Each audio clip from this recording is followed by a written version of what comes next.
سرسبز اس گلزار کے یہ پھول ہیں عطار کے، سرسبز اس گلزار کے یہ پھول ہیں عطار کے، مردہ دلوں کو دے جلا ہادی ہے طلبگار کے، مردہ دلوں کو دے جلا ہادی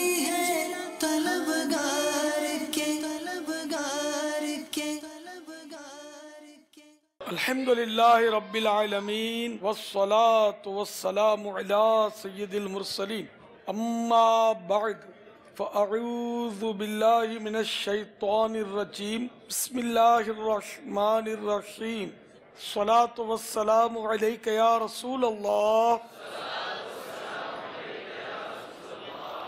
وعلی آلک واصحابک یا حبیب اللہ، الصلاة والسلام علیک یا نبی اللہ وعلی آلک واصحابک یا نور اللہ۔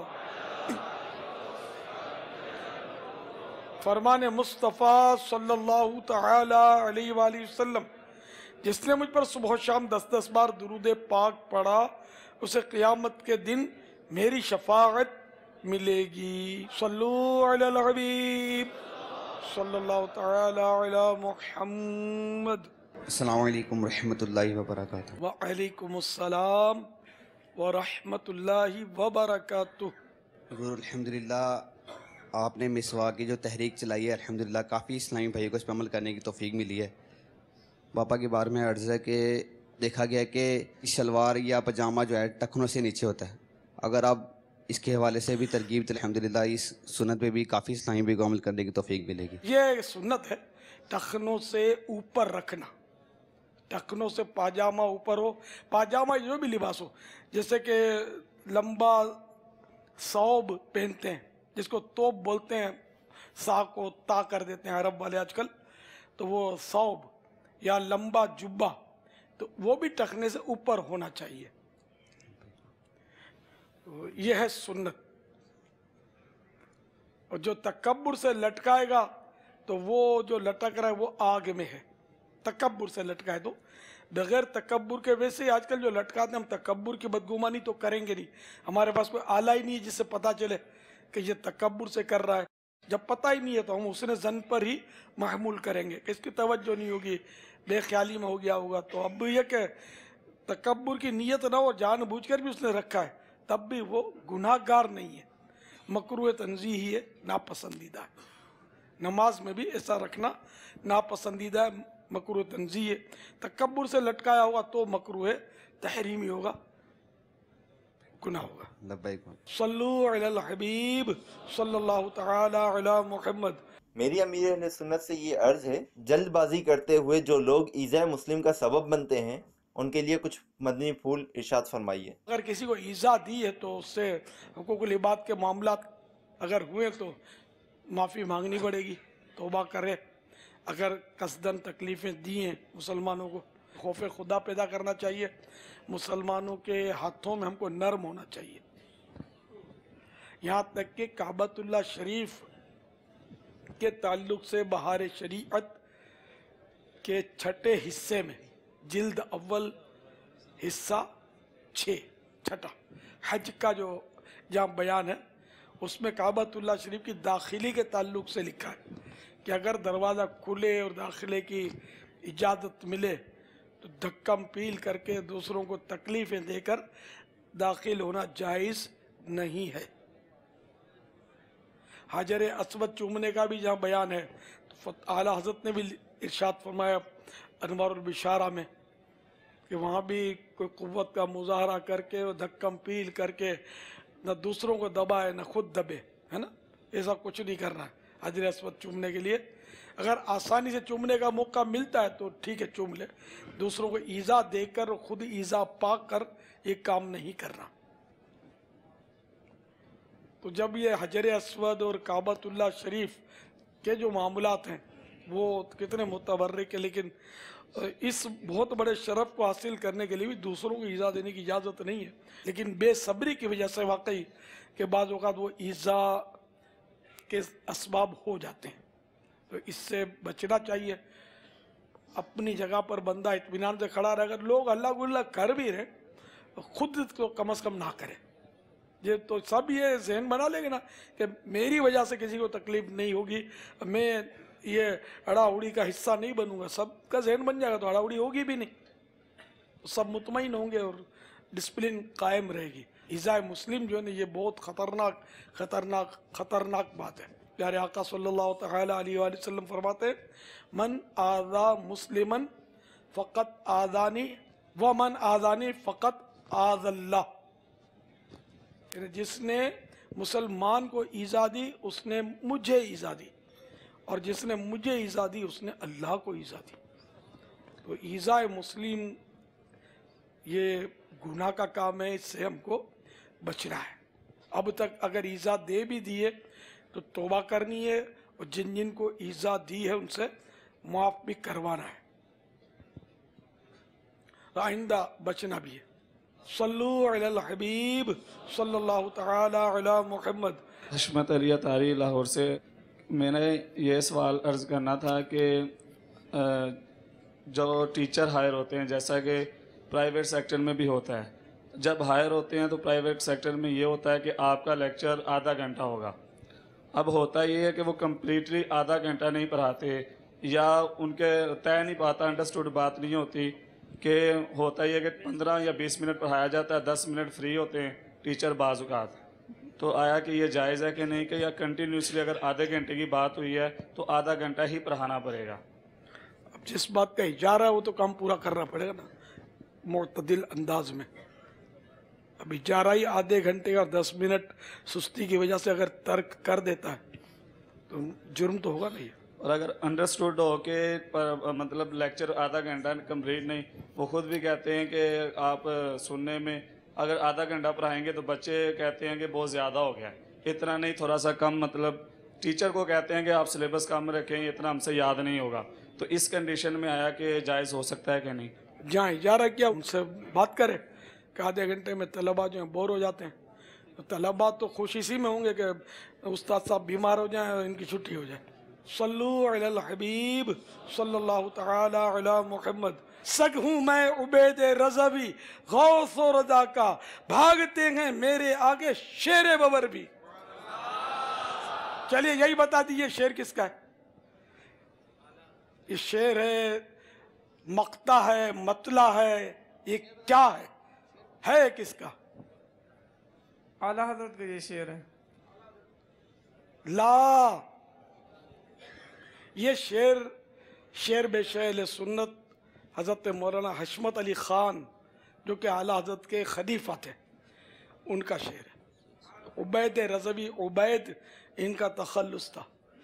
سگ ہوں میں عبید رضوی غوث و رضا کا، بھاگتے ہیں میرے آگے شیر ببر بھی، یعنی میں غوث پاک کا اور اعلیٰ حضرت کا کتا ہوں، اور میرا روب اتنا ہے کہ جنگل کا شیر ببر بھی میرا سامنا نہیں کر سکتا، مجھے دیکھ کے دم دبا کے بھاگ کھڑا ہوتا ہے۔ پیارے باپا جان، شان حضرت تاری عرض کر رہا ہوں۔ میرا سوال یہ ہے کہ گھر میں مدنی ماحول کس طرح بنایا جائے؟ گھر والوں کو درس سنایا جائے، پڑھ کے درس دیا جائے، جو بات ان کو اب اپنے طور پہ سمجھانا چاہتے ہیں نا ڈانٹ کے، وہ پڑھ کے نرمی کے ساتھ اگر بتائیں گے نا انشاءاللہ اس کا اثر پڑے گا۔ اور آپ اپنا کردار گھر میں پیش کریں، جب آپ کردار پیش کریں گے تو یہ بولیں گے یار کل تک تو یہ لڑائی کرتا تھا ہم سے، جھاڑتا تھا، ہاتھ اٹھاتا تھا، اب یہ آنکھیں نہیں ملاتا، اب یہ ہم سے جی جناب سے بات کرتا ہے، اور ہاتھ چومتا ہے، پیر چومتا ہے، عاجزی کرتا ہے، ہاتھ جوڑ کے معافیاں مانگتا ہے۔ تو ایک وقت آئے گا کہ آپ سے مشورہ لیں گے کہ یہ ہم جو کرتے ہیں یہ صحیح ہے یا غلط ہے، تو بنے گی بات، ابھی سے نہیں بنے گی۔ تو اپنا گھر میں کردار بنا۔ ایک پرانا واقعہ، کئی سال پرانا، ایک اسلامی بھائی نے مجھے بولا کہ میرے چھوٹے بھائیوں کو میں سمجھاتا ہوں مانتے ہی نہیں یار، وہ مطلب جھگڑتے ہیں اور یہ مطلب تو میں نے کہا یار تم اس کو تو کر کے بات کرتے ہوئے تو کر، آپ جناب کہنا شروع کر دو ان کو۔ تو پھر اس نے مجھے کہا کہ آپ نے بہت پیارا نسخہ بتایا تھا، میرے بھائی سیدھے ہو گئے۔ میں نے آپ جناب سے جب بات کی نا، ہے نا، آئیے جائیے بیٹھیے اٹھیے آپ یوں کر لیجئے، تو بڑا فرق پڑتا ہے۔ اصل وہ ایک ہی بات ہوتی ہے نا، اس سے فساد بھی ہو جاتا ہے اور وہی بات فساد ختم بھی کرا دیتی ہے۔ صلو علی الحبیب صلی اللہ تعالی علی محمد۔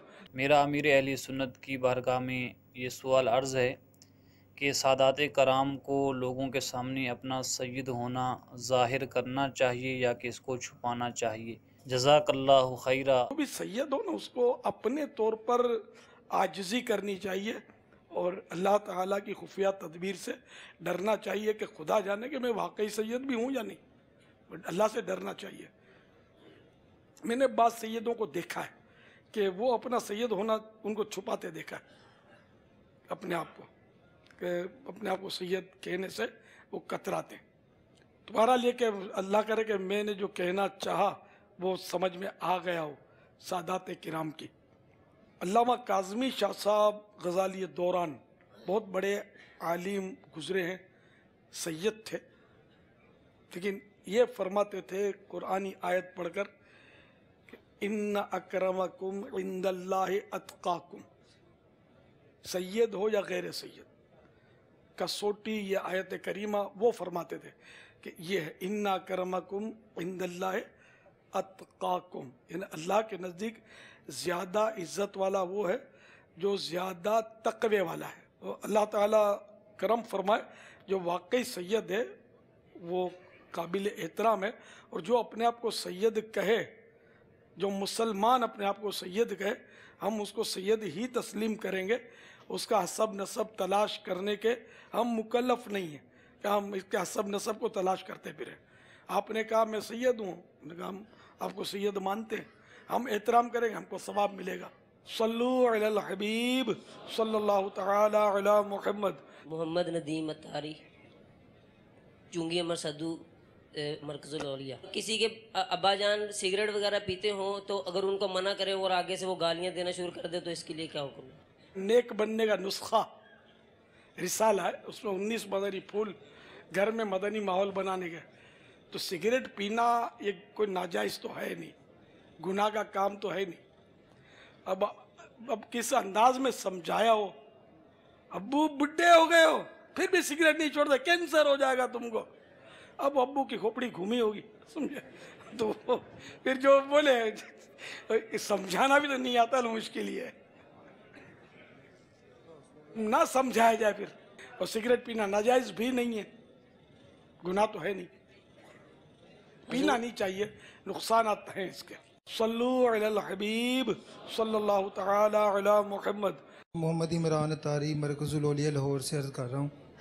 حضور عرض یہ ہے کہ جب بندہ عمرے پر جاتا ہے اور صفا مروہ کے 7 چکر ہوتے ہیں، تو اگر بندہ صفا سے مروہ جائے اور مروہ سے پھر جو ہے وہ صفا پر آئے اور اس کو 1 چکر سمجھے تو اس طرح اس کے 14 چکر بن گئے۔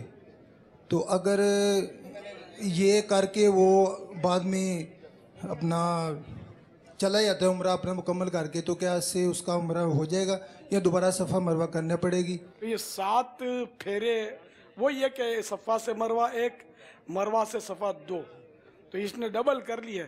تو 7 پر اس کا جو رکن تھا عمرے کا یہ صحیح، یہ مکمل ہو گیا۔ اب یہ زائد ہے، یہ تھوڑا چہل پہل ہو گئی، ورزش ہو گئی، اور کیا اس پر یہ تو نہیں کہیں گے کہ مطلب اس کو کوئی دم لاگو ہو گیا یا کوئی کفارہ دینا پڑ جائے گا اس کو۔ اگر ضرور دم واجب ہو جاتا ہے کسی وجہ سے اور وہ اپنے ملک واپس آ جاتا ہے تو پھر وہ دم پورا کرنے کے لیے وہیں جانا پڑے گا اپنے ملک میں؟ اگر دم اس پر واجب ہوا ہے تو دم کے لیے کہ دم اگر ہے تو دم ہے تو وہ حرم میں دینا واجب ہے، خود جانا شرط نہیں ہے۔ عمرے پر حج پر لوگ جاتے ہی رہتے ہیں، کسی سمجھدار حاجی کو یا معتمر کو، عمرہ کرنے والے کو آپ رقم وغیرہ دے کر حدود حرم میں دم کرنے کی درخواست کر دیں، وہ کر دے گا، تب بھی دم سے آپ فارغ ہو گئے۔ صلو علی الحبیب صلی اللہ تعالی علی محمد۔ میرا آپ کی بارگاہ میں یہ سوال ہے کہ کسی خودکشی کرنے والے کی مغفرت ہو سکتی ہے یا نہیں؟ خودکشی کرنے والے کی نماز جنازہ درست ہے، پڑھی جائے گی، پڑھنی ہوگی، تو اس سے یہ تو ثابت ہوا کہ یہ مسلمان ہے۔ جب مسلمان ہے تو مغفرت بھی اللہ چاہے تو بے حساب بخش دے، تو اس کے خزانے میں کیا کمی ہے نا؟ اور اللہ چاہے تو سزا دے کر اس کو جنت ملے، یعنی ایمان پر جس کا خاتمہ ہوا بالآخر وہ جنت میں تو جائے گا، لیکن ایک لمحے کا بھی عذاب کوئی برداشت نہیں کر سکتا۔ کوئی اگر کہے کہ چلو یار تھوڑا عذاب برداشت کر لیں گے پھر جائیں گے تو جنت میں، تو اب کبھی بھی جنت میں نہیں جائے گا۔ کہ اللہ کے عذاب کو ہلکا کہنا، ہلکا سمجھنا ہے نا، اس کی تخفیف کرنا، یہ بندے کو اسلام سے خارج کر دیتا ہے۔ اور خودکشی کو اگر حلال سمجھ کر کسی نے خودکشی کی تو اب یہ ہمیشہ جہنم میں رہے گا، کیونکہ یہ خودکشی کو حلال کہنا یہ کفر ہے۔ خودکشی کا علاج تو وہ پڑھیے رسالہ، انشاءاللہ بڑی معلومات ہوں گی۔ صلو علی الحبیب صلی اللہ تعالی علی محمد۔ میرا تعلق جامعہ حجویریہ دربار عالیہ سیدی فیض عالم داتا گنج بخش علی حجویری کے شعبہ تخصص فی الفقہ سال دوم سے ہے۔ پیارے بابا جان، سب سے پہلے ایک امانت ہے جو آپ تک پہنچانی ہے۔ امانت جو ہے وہ یہ ہے کہ جب ہم لاہور سے آپ کی طرف روانہ ہونے والے تھے تو اس سے پہلے ہم قبلہ استاذ العلماء حضرت علامہ مولانا مفتی صدیق ہزاروی صاحب دامت برکاتہ العالیہ کے پاس چھٹی لینے کے لیے حاضر ہوئے تھے، تو آپ نے چھٹی بھی عنایت فرمائی اور آپ کے لیے محبت و برا سلام بھی عطا دیا۔ علیکم علیہ السلام، میرا بھی سلام عرض کیجیے گا انشاءاللہ۔ پیارے بابا جان، ہمارے ساتھ جامعہ نظامیہ رضویہ سے، جامعہ نعیمیہ سے اور جامعہ جلالیہ سے اور اسی طرح جامعہ حجویریہ سے علماء کرام کا ایک وفد آیا ہوا ہے۔ سوال میرا یہ ہے کہ پیارے بابا جان، کوئی ایسا وظیفہ کہ رات کو ہم سوئیں اور مدینے والے کا دیدار ہو جائے؟ آپ کے پاس ہو تو دے دیں آپ کو ایسا ورد، کیونکہ آپ تو ماشاءاللہ سید بھی ہیں، ڈائریکٹ لائن ہے آپ کی، تو ہماری لائن ملا دیا ہے۔ پھر بھی پیارے بابا جان جو باقی سننے والے ہیں، چلو ان کو بھی اس کا فائدہ ہو جائے۔ آپ دے دیجئے نا، اب ڈائریکٹ لائن ہے نا آپ کی، تو ہمیں سب کو فائدہ ہو جائے گا۔ تو بعد آج راتوں رات پھر ابھی کوشش کر کے کہیں کونا کھانچا پکڑ کے سو جائیں، ہے نا، الٹی چال چلتے ہیں دیوان گانے عشق، آنکھوں کو بند کرتے ہیں دیدار کے لیے۔ حضور، ہم تو عاجز لوگ ہیں، تو بزرگوں سے فیض ہی لینا ہمارا ایک مقصد ہے، تو بزرگوں کا فیض جو ہے وہی ہمارے لیے دنیا اور آخرت کا ایک تحفہ ہے، تو اسی کے لیے حاضر ہوئے، تو اگر کرم فرما دیں تو۔ شفقت ہے آپ کی ماشاءاللہ، پر مجھے کوئی سا وظیفہ نہیں آتا کہ راتوں رات وہ زیارت ہو جائے۔ وہ شعر سنا دوں امیر مینائی کا، محبوب کو بے دیکھے ہوئے لوٹ رہے ہیں، عشاق میں کیا رنگے ویسے کرنی ہے۔ سبحان اللہ، سبحان اللہ۔ وہ بغیر دیکھے ہوئے وہ تو لوٹ گئے نا، وہ ویسے کرنی تو ملنا تو بات کی بات ہے نا۔ اب میری عمر بھلے آپ کو لگتی نہیں کہ 70 کی طرف جا رہا ہوں، اب مجھے قبر کا گڑھا نظر آ رہا، اور سبحان اللہ تعالیٰ آپشن ہی نہیں ہے نا۔ دیکھو بوڑھا، اس عمر کے بعد کوئی آپشن نہیں ہے کہ جوانی پلٹے گی یا ادھیڑ عمر والی طاقت آ جائے گی، اب یہ بھی نہیں ہے۔ تو چلتا ہوں تو مجھے پتہ چلتا ہے کہ چلتے کیسے۔ پہلے سوچتا تھا کہ یار یہ کیا، یہ ضعیف لوگ یوں یوں کر کے چلتے، اب پتہ چلتا ہے کہ وہ کیوں چلتے تھے ایسے۔